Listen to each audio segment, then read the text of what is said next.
Please welcome Ryan SELKIS, CEO and founder of Messari.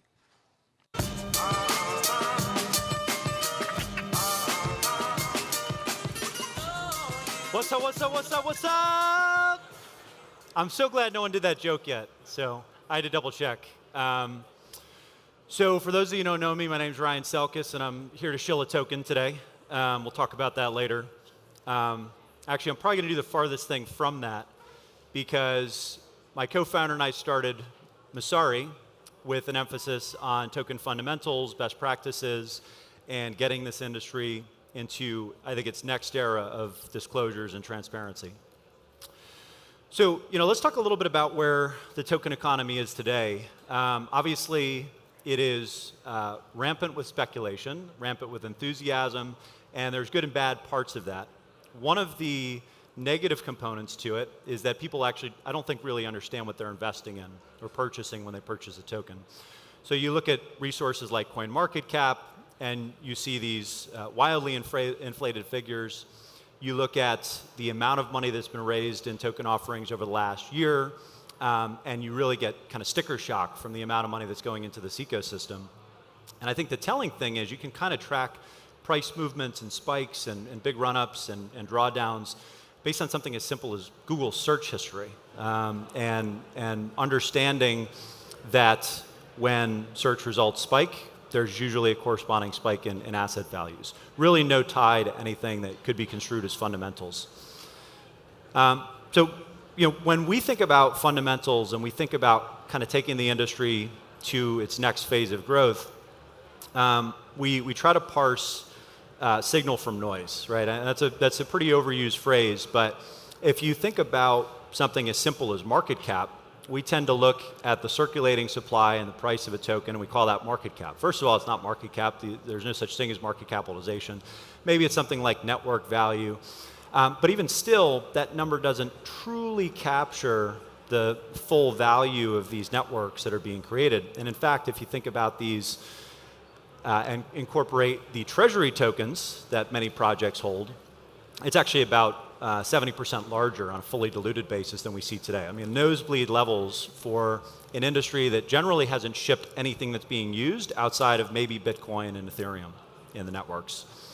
The other thing that I think gets floated as a potential fundamental metric, which is also very remedial, is this concept of network value to transactions, or an NVT ratio. People have called this like a PE multiple for the industry. The reality is that's just one metric that we need to start looking at, and it might not necessarily tell the whole tale. It's very gameable. So how do we make this jump from speculative markets that are sentiment-driven to more fundamental-driven markets? So I think there's a few things that we want to look at. One, we want to look at the market dynamics and start to shift our thinking away from what is the current market cap, what is the current supply, into what does the inflation rate look like for these assets? What are the insider incentives for the funds, the founders, the teams that should be holding this almost like they're vested or vesting stocks? What does that relationship look like between the issuing teams and the broader community? The other thing that we want to look at is actual usage. So this can be developer usage, it could be transactions on the system, it could be partnerships, a whole kind of number of things. And then I think you really have to look at the competitive set that these assets live in, because Ethereum is a good example, and so is Bitcoin, by the way, but Ethereum is a great example. You've got half a dozen smart contract platforms now that are starting to crop up and compete for the same slice of the pie. So you can't just look at any one of these assets in a vacuum, and that's traditionally what we've done. When we think, let's just take a step back. When we think about fundamental value, when we think about value investing, any venture capitalist, any asset investment allocator will kind of use the same rubric. You want to look at the team. In this market, you want to think about the fundamentals of the token, right? Why hold the token, and what are the token economics in the system? You want to think about the product. Is it getting built, or was there just an ICO and then kind of the founders ghosted and went to the Caribbean and are sipping cocktails on the beach, which happens more often than we'd like to think or admit. And then you actually want to think about kind of the underlying markets that these technologies are penetrating. And the reality is, if this tech lives up to its potential, and this is something we don't talk about a lot of these networks should actually be a lot cheaper than the centralized alternatives, because tech historically is deflationary, and by democratizing access to some of these technologies, you should actually see the total value that's captured shrink potentially for many of these projects, and I think that isn't reflected across the board. Why do we talk about this in the context of transparency and disclosures, right? A lot of this seems like very basic information, things that are generally already publicly available. You can argue that some of the better teams are disclosing this through their white papers and their roadmaps and their token sale documents and their website and their Medium and their Slack and their Twitter, and you can start to see a problem just with that line of thinking, because the reality is all of this lives in 50 different locations, and there's no kind of centralized resource or library that will actually capture this information and help people make sense of what's up and what's down in the industry. So think about team, for example. Right? You want to know, A, what the team's incentives are. You want to know if they have paid advisors. You want to know who their advisors are affiliated with. Are they tied to one project? Are they working on 5 different projects? What's the average tenure that they've been working on a given project? Are they just taking the money and running with their vested tokens? When you have like a really high-profile advisor, is that advisor just whoring out to 50 other projects so they can put the name on the website? These are all pretty material bits of information that anyone in a public equities market would want to know. We don't like to call these things securities, but from a consumer protection standpoint and from a fundamental standpoint, when you think about these as even if they are consumer goods, you want to actually know if the team is going to deliver on these products, because without the teams, none of this technology actually gets built out. Should seem obvious. You'd be surprised if you look at the long tail of investments and tokens in this industry, just how frequent it is for teams to just abandon the projects that they raised money for. So we talk a lot about token economics, and I mentioned a little bit the difference between current supply and current market cap, for lack of a better term, and kind of fully diluted supply. And this is something that our friends at OnChainFX have done quite a bit of work on in terms of assessing the total value of these networks if you incorporate the outstanding supply that is held in token treasury by the issuing company. And you can think about Stellar, for example. To invest at its current valuation and to actually buy Stellar tokens and hold them without expecting a loss, you have to assume that the $7 billion valuation is somehow going to turn into a $55 billion valuation as they unwind their treasury over time, and that there will be no impact on price as they sell $48 billion worth of Stellar lumens. I don't really buy that. I mean, maybe there are some people in this room that think that's reasonable. And I'm not just picking on them. It's more the obvious large cap token that you can make the point with, and it's pretty pervasive, I think, industry wide. The other thing that you want to actually understand is what the vesting supply looks like. Not just to understand what the team's incentives are, right? Are they going to stick around? Or are they going to leave to greener pastures where there's better incentives? But you actually want to understand this just so you know when token supply is going to hit the market if you're a holder. In the public equities market, pretty much this is tried and true and it's been seen for decades. When a company goes public and then the employees 6 months later are finally able to exercise their options, they do so en masse, and it has a pretty significant impact on the price. That amount of value is negligible compared to the token economy when you think about the total market supply that is already outstanding for those those newly public companies. In fact, many people don't know that some of the top projects have inflation rates of 15, 20, 30, 50% annually, maybe even higher in some cases, simply because as these projects unwind and the founders sell and the companies liquidate their treasuries, that's a sizable component of the overall float. And these seem to be getting bigger instead of smaller, and we really haven't even seen the first window of vesting for many of the 2017 token sales that actually had this baked into their system. Then there's the product. This should be obvious. What does the community of developers look like? Are they actually shipping code? Are they contributing? What do the GitHub commits look like? You, I think, want to understand what the roadmap looks like, and if these teams are actually hitting their milestones that they've promised and that they've represented that they would deliver on. And even if there are misses or the teams come up short, subjectively speaking, in terms of what they deliver on a given time frame, you actually want to know that they're focused on the product at hand, and that you, over time, see more and more community development outside of just the core issuing team.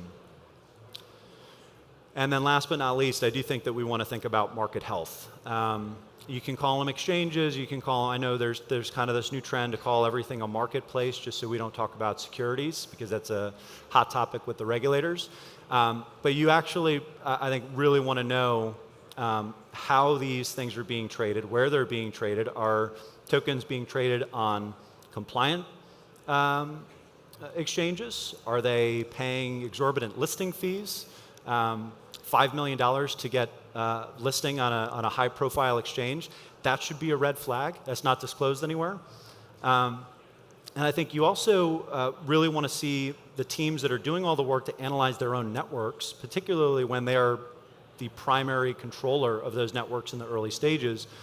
I think you want to understand what the true metrics are that they're talking about when they discuss network health. The best way to look at this might not necessarily be transactions to network value, like we talked about earlier, because that might be spoofable, right? The better metric that you might want to look at is what are the fees that are actually changing hands? What is the cost to actually deploy something on the network? Ethereum has a very healthy gas ecosystem and a healthy mining community. Bitcoin has a healthy mining community, and we've seen that the fee market works. Albeit that was a subject of criticism last year, but the fee market does work.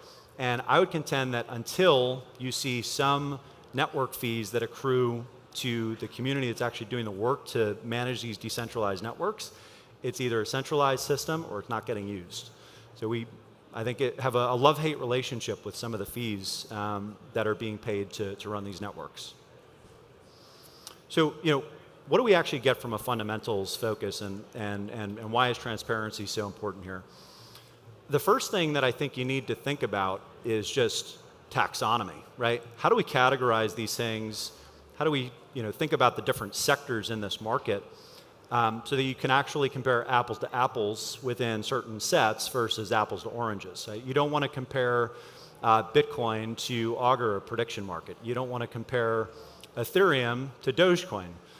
It just doesn't make any sense. They're going to have different metrics that you look at in order to kind of understand what a true kind of fundamental value for these assets would be. The other thing that you, I think, really want to understand is once you have a better grip on the overall taxonomy, it becomes much, much easier to define best practices. Because the best practices for one network, one type of token, one sector are going to be different from another. And until you understand at a baseline what's happening in these networks, and you have very, very remedial disclosures, it's very tough to make pronouncements about how a certain issuer should behave, what a well-designed system should look like as new teams are thinking about their token designs.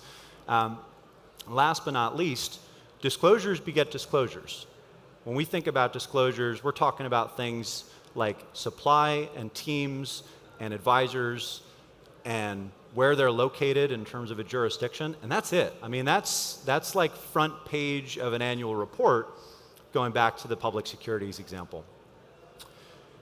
Disclosures beget disclosures, and you can ultimately, I think, get to a point where you back in to a voluntary system that looks a lot more like the public equities market than many of us would like to admit. Without admitting or without contending even that these assets are anything but consumptive tokens, they're certainly not securities. I do think are entering a new paradigm for this technology, but you have to back into what's going to comply with the spirit of existing consumer protection and laws and regulations around fostering fair and efficient markets.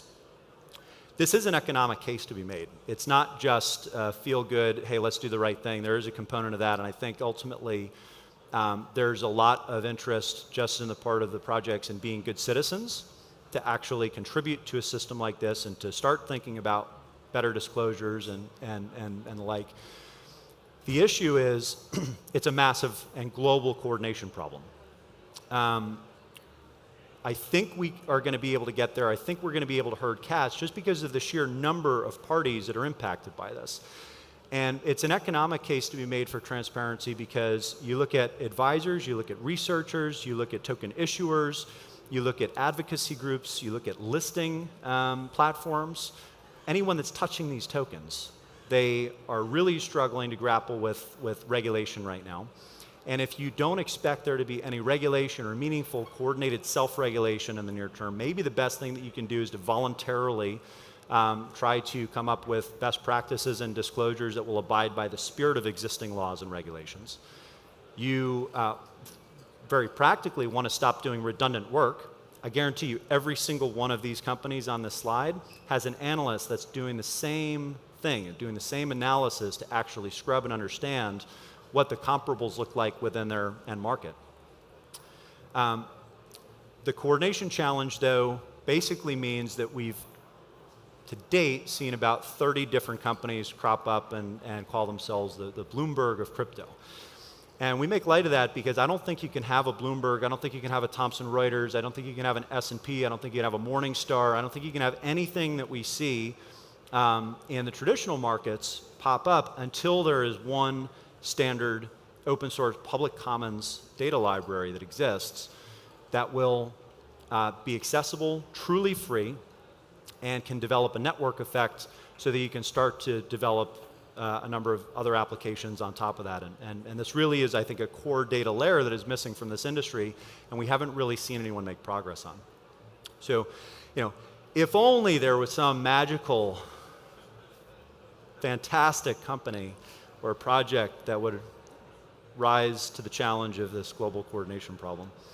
And that's, of course, what we're working on. So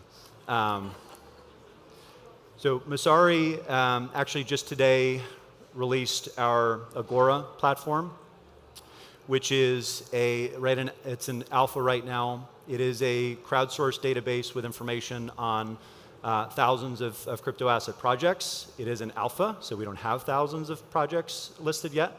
But within the last month, Eric Turner, our head of research, has managed a 100-person volunteer army of analysts that have churned out 25 reports and tear sheets on a variety of projects. And we're getting to the point where it's 1 to 2 projects and tear sheets per day, all of which will get populated to this database, almost like as a rough draft for a new crypto asset Wikipedia.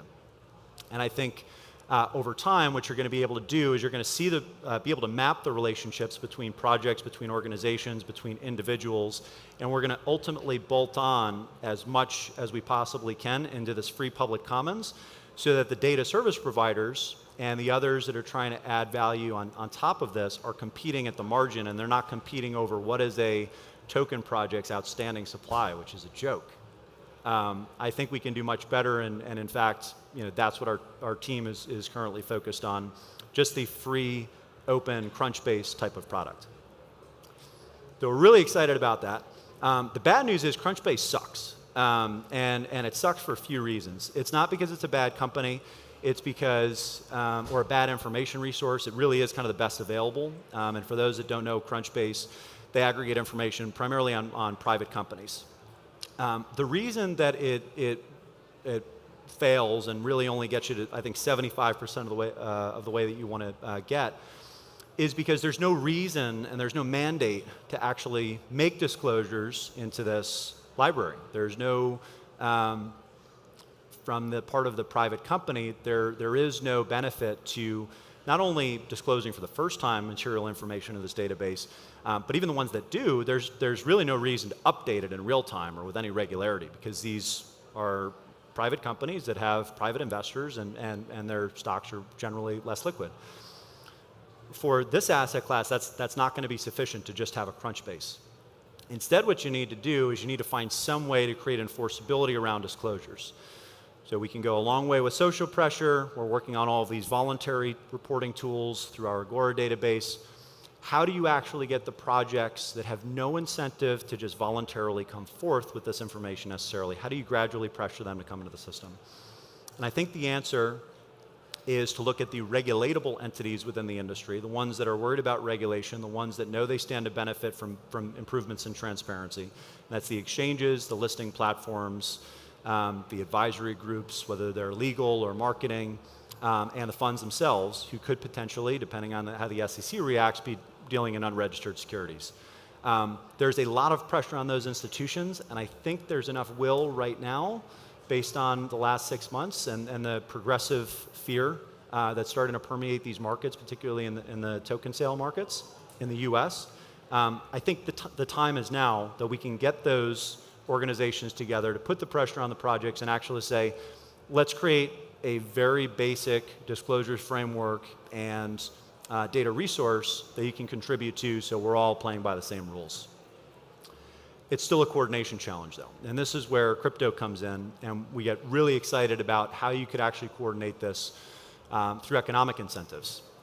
And this isn't, I joked in the beginning about shilling a token. This truly is not intended to be anything but a coordination token that gets global actors to rally around the same economic system and are incentivized to cast votes on parties that should make it onto this registry, almost a compliance whitelist for token projects. And the way that a token curated registry works, there's candidates that apply to the system. There are the token holders who are actually the ones that have the voting power to decide who gets onto the list and who does not. There's also, I think, a subset there, which are professional curators, because it's very unlikely that a token holder with a 1% control over the money supply is going to do the same redundant work that 100 other token holders with the same incentives have. It just doesn't make sense for them to do that, and they might not be specialized enough to assess whether a given project should make it onto this list. So I think what you want is you want to be able to develop a very healthy, well-incentivized community of curators whose incentive is to earn network fees from these applicants, while the token holders are really just investing in the intrinsic value of the information resource. And then finally, the consumers ultimately benefit. Those could be regulators, those could be data service providers, those could be investors, big and small. It really doesn't matter. But if there is enough anticipated intrinsic value from this information resource, then you should have well-incentivized token holders that will continue to hold and cast votes on who makes it onto this list. The best way that you can think about a token curated registry, and I'm not sure how many people may have seen Mike Golden present earlier today. He's been, and the consensus team has been a pioneer in kind of developing this primitive. But the way that I like to think about it is a decentralized college admissions process. So what if we wanted to scale Peter Thiel's fellowship program, where he pays people to drop out of college? And what if we, just for a second, pretend that he's right and that college is not about human capital development or even, four-year party, but really it's the purchase of an insurance product. And the insurance product is an insurance product on your future career prospects. If you think about it, that's what a lot of credentials are in some way, shape, or form. They require a bit of work. They require a trusted third party that's going to validate whether a given candidate should earn a given credential. And it's insurance for the consumer. The consumer will only go to a doctor that has a medical degree. The consumer will only go to a law firm where the attorneys are reputable and barred in the state of New York or state of Massachusetts or state of California. And lists are one of the few things that are actually older than money itself. So this actually, I think, predates Bitcoin and some of the other cryptocurrencies in terms of its usefulness for humans and its usefulness as we think about making decisions outside of our little tribes and making decisions with incomplete information where we need some kind of third party to help us. In the Ivy League example, the best way to think about this would be as a decentralized college admissions process where the applicants will pay fees. Ultimately, the Board of Trustees wants to ensure that there's a high integrity group of candidates that lift the value of the university, and then the Admissions Council actually works for the Board of Trustees to ensure that happens. In the Peter Thiel example, what if Facebook, Google, Netflix, and others said, we don't want these guys to spend 4 years in college, we want to train them up, we want to give them the same credential, the same piece of paper that will give them this job insurance, so we are instead going to create our own rubric, and the applicants that get onto this list, we will know are worthy of attention and time and energy as we train them up and create a new set of engineers. In the decentralized Edgar example, instead of having the SEC and FINRA, the regulator and the self-regulatory body, and then the pool of applicants that applies to actually get listed on the public securities markets, you could have something in the token economy where all of those incentivized regulatable entities come together, delegate to validators that will assess projects based on their quality and based on how well they fit into a rubric, and then ultimately admit or deny new applicants onto the registry. So this is what we're working on at Messari right now. Along with our Agora release, we also released our white paper, which you can find at messari.io. And we are trying to hire, I think, 575 engineers. So if you are interested, please come find me after this. Thank you very much. And I'm happy to take questions if there's remaining time.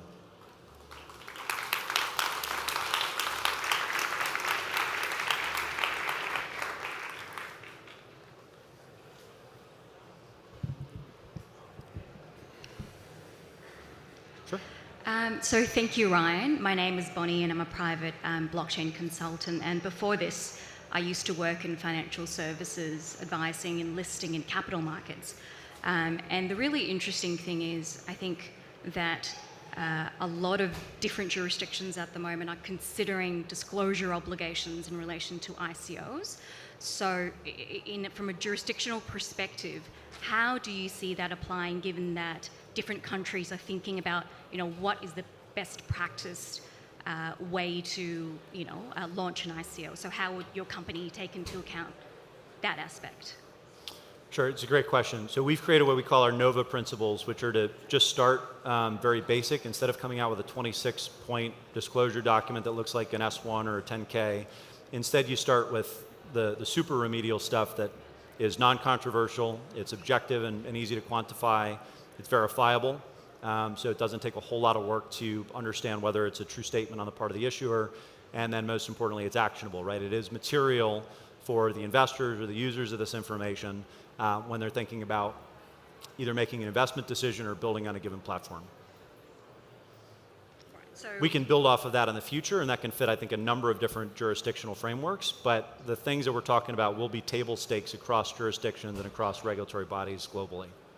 Right. Okay, so just to clarify my understanding, you're saying that everything that you talked about, like the economics of it, the vesting period, those would be basic information that people will have, and overlaying that will be jurisdictional considerations based on what country you launch from. Sure, and I think ultimately, we want to make this system a very, organic community. So if you think about something like real-time financial statements, there's a company called Balance, which actually parses smart contract data, and you can take a look at and get a real-time kind of balance sheet snapshot of a given token issuer's coffers. Or you could pull and develop an API that pulls from Aragon to understand the governance systems of these different tokens. So I'd assume and I'd hope that this doesn't become a manual reporting process, and we can actually do a better job by bolting on other smart contract solutions than the equities market does, right? So maybe in the future, the whole concept of a 10K or 10Q is rendered totally obsolete because you have the equivalent of a real-time financial statement. That's, I think, the real path that we want to take, and that is the kind of moonshot idea. Not just for us, but I think for the industry, because if we do get to that point, then this subsumes global equivalence to Edgar, not just for the token economy, but for securities markets. Thank you. Hello, congratulations for the presentation. I'm Courtney from Brazil, and I have an ICO consultant, but a kind of a heterodoxal one. I have three questions. When you say markets, I say, wow, finally someone talking about the customer, but not. you're talking about the marketplaces where the token are going to be listed. So I came from capital markets also. When I looked to a project, to funding a project, I was looking for the customer. No one in the world asked for any funding project. Say, okay, how can I quantify your projected cash flow? How are you going to make money after this, even if you're not building a protocol? Because we have ICOs to building companies. And how you see this? Did you guys hear that? Can someone translate? I was having a tough time hearing you towards the end. Can you speak a little bit closer to the microphone? Okay. Quick question. How you see customer markets? Because you don't, when you're analyzing your projects, nowhere there are cash flows, customers, the market the project is attending. In a simple question, how the money is coming back? I gotta check my hearing. I'm sorry, man. I was having a very tough time hearing you.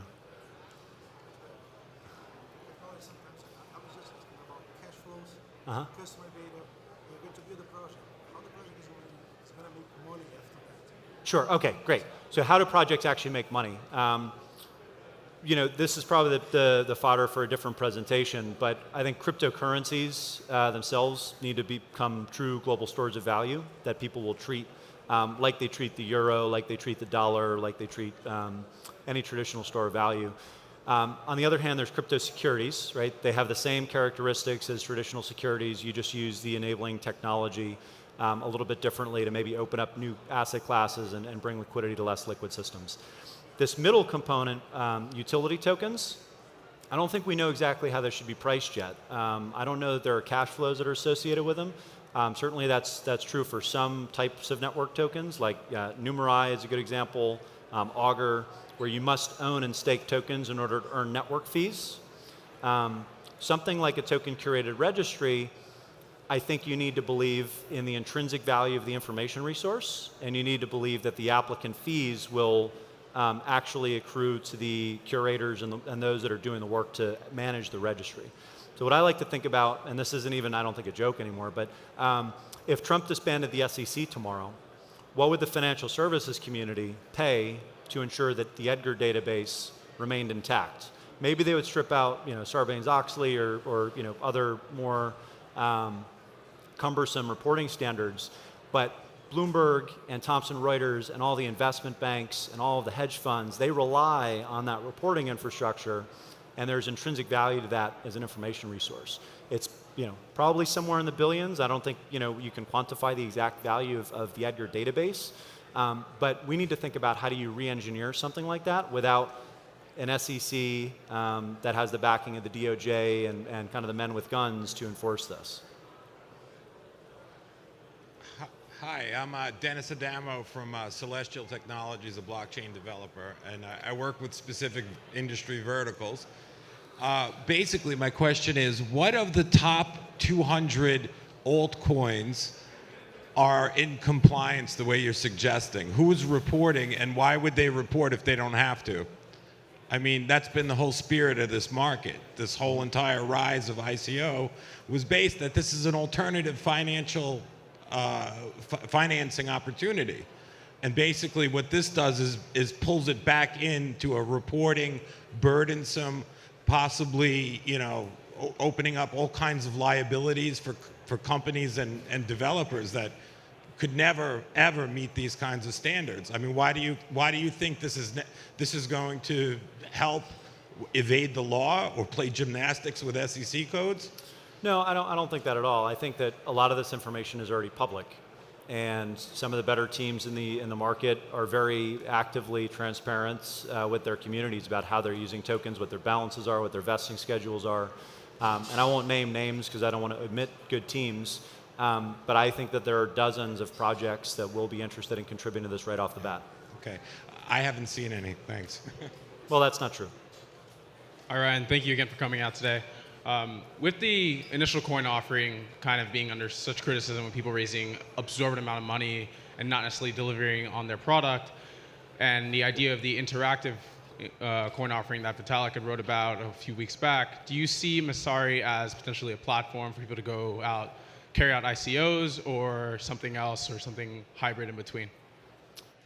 No, we will never get into the ICO issuance game. I think it presents too many conflicts. Right now, it's a data and information services business and model.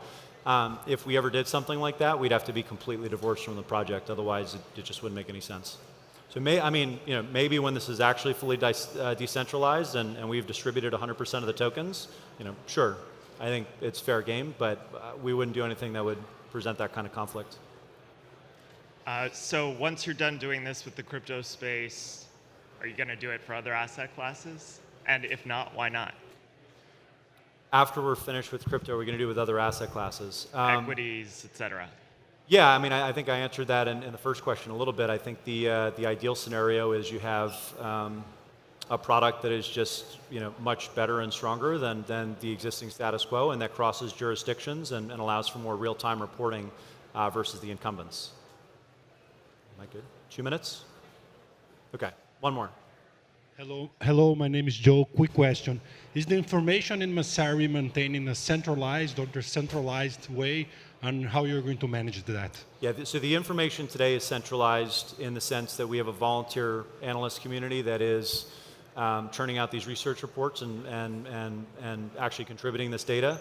When we get to our beta launch, we will open that up to a much larger set of analysts. And then ultimately, when we go fully into production, it will be accessible to anybody, kind of like Wikipedia. So we have to work on this kind of moderation system. But I think the component of the token curator registry is the crowd will never be as savvy or understanding of what is actually going on inside these issuers that have token treasuries and control over the code base. So we ultimately want them to self-report as much as possible and make it as simple for them to self-report as possible. You can think about the Messari 1.0 kind of as a rough draft for the broader system. Thank you, guys.